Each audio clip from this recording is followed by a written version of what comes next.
y'all, and welcome back, and welcome to Thursday's meal prep, meal dinner fixins in the slow cooker crock pot.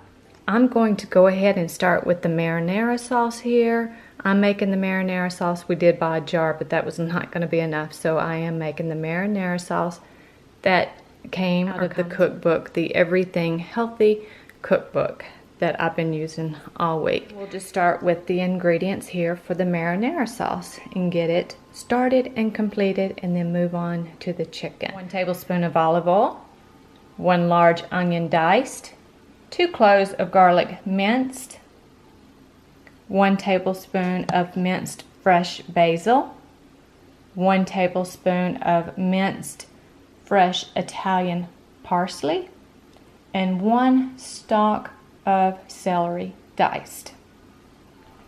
1 28-ounce canned whole tomatoes in these 2 bowls. In these 2 bowls, that is 28 ounces of canned crushed tomatoes. And then we have 15 ounces of diced tomatoes in juice. And this is going to be the marinara sauce. Steps are 2 whole steps. Step 1. Heat the olive oil in a medium non-stick skillet. Saute the onions and garlic until the onion is soft, about 3 minutes. Step 2. Add the onions and garlic to a 6-quart slow cooker. Add the herbs, celery, and tomatoes. Stir to distribute the spices. Cook on low for 10 to 12 hours. Being that I'm getting a late start, I am going to try to half that cooking time and see if it works. The onions and garlic are now sauteing in the olive oil. And it said about 3 minutes, so I'll give it about 3 minutes.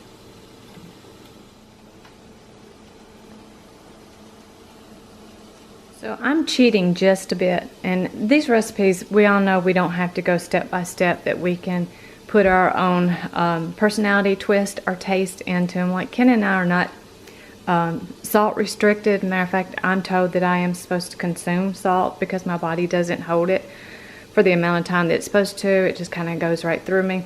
So that's one of the things that my heart doctor says. 3 things he wants of me: sodium intake, water, and exercise. So I just threw the celery in with the onions to go ahead and help soften them. They're in the crock pot. So I'm now ready, and now I'm going to place the rest of the ingredients in the crock pot.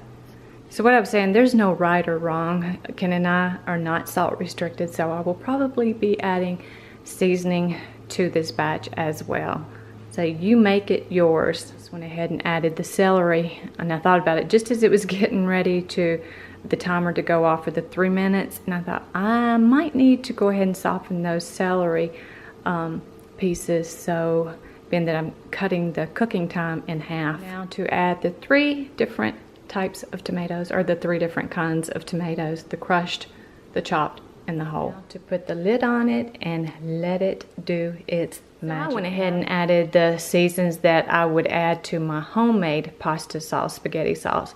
A handful of them, such as salt, pepper, garlic salt, seasoned salt, and celery seed. So if you're interested in what would be mine, my mother's, my aunt's, a wee bit of my sister's, probably 4 to 5 different women kind of pasta sauces that we all have played with and put our own twist on it and made it our own, and what our family has come to love and want. When they come home, they think of Mama's homemade pasta sauce.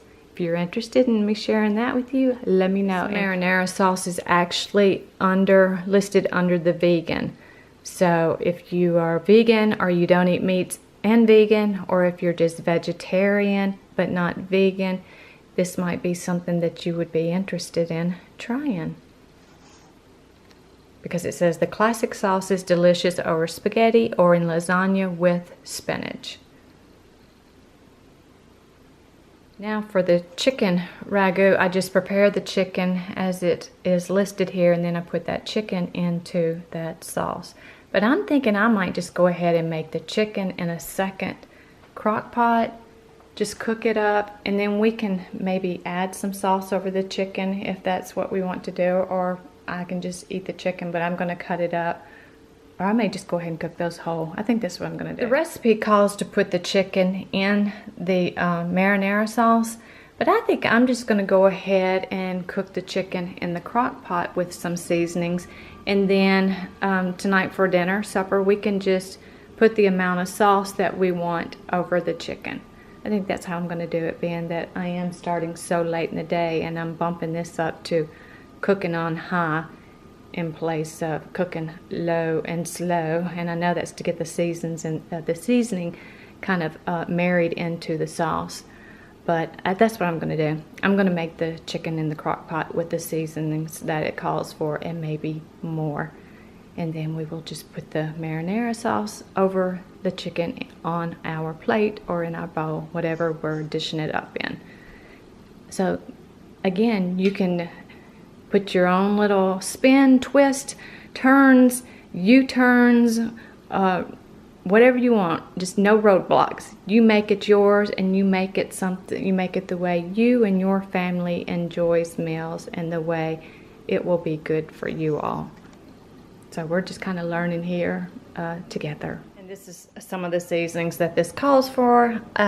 We didn't get any shallots. They didn't have them. So when we ordered our groceries and picked them up Sunday, they said they didn't have them, and I've already used all my onions. So I'm just gonna skip that and use minced garlic. And I cheated, and I have gotten some garlic that was in the refrigerator in a container I have in there, instead of chopping my own. I have 2 teaspoons of the crushed rosemary, 2 cloves of the garlic minced, half a teaspoon of the freshly ground pepper. I'm using the ground white pepper, and a half a teaspoon of oregano, and I'm just using the whole dried oregano. And I'm gonna sprinkle these on top of the chicken and then let it cook for 4 to 6 hours on low.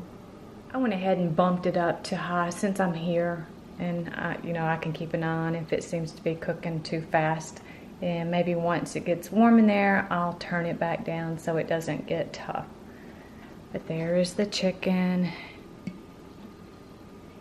The olive oil is in the bottom, so I have about a tablespoon of olive oil in the bottom, and then those seasonings I just spread across the top here. And then I have a little tip for you when you're handling chicken or meat. So going to let both of these crock pots here do their magic. I use disposable gloves for cooking, like when I'm handling fresh chicken, or if I'm making meatloaf, or I don't make meatballs, but if I were to make meatballs, I would use these. But anytime I have to have my hands on meat, especially if I have to put my hands down into it and mix it up like you would with meatloaf, or when I'm handling chicken breast or whole chicken, I like to put these gloves on. And I have some fresh broccoli and fresh cauliflower left, and I will be steaming those, boiling them or steaming them in the microwave. And I think I'm going to go ahead and boil up some elbow noodles because I don't have any spaghetti pasta noodles. So I will boil up some elbow pasta noodles for Ken, just in case he might be interested in putting his marinara over noodles in place of over the chicken, or both. Oh my goodness, it smells some kind of yummy in here. I feel like I've just walked into an Olive Garden or an Italian restaurant. That marinara sauce is looking fabulous. And I'll let you take a peek here without trying to steam everything up. Looking good, looking good. Chicken is looking pretty good.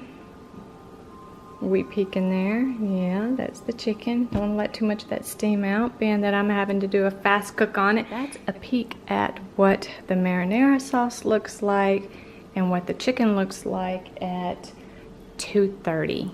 And hoping this will all be complete by 5 o'clock. And there we have it. Ken will have his marinara over the elbow macaroni noodles, and I'm not sure if he's going to want it over his chicken. I'll have to ask him. And then the fresh veggies, that wraps up all the veggies this week of the bag of carrots. I had 2 bags this week. one head of broccoli and one head of cauliflower, and this finishes that up. I did put the marinara sauce over my chicken, and I probably won't eat that whole piece of chicken. I probably will end up halving it, and he will eat the rest tomorrow or maybe even tonight. And I may end up putting the marinara sauce over my veggies. If not, probably lemon juice. So that's my own twist on the chicken marinara, being that I had to do some tweaking to it today. We'll let you know how it turned out.